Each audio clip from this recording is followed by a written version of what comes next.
We are looking at how to pronounce this name as well as how to say more interesting and often confusing names from the Bible, so make sure to stay tuned for those. He was a bishop of Geneva and he was of French origin.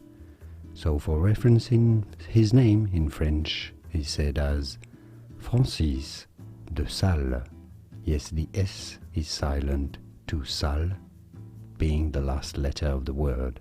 Francis de Sales. In English, therefore, it'd be fine to say it as Francis de Sales. Francis de Sales. Francis de Sales. And now you know.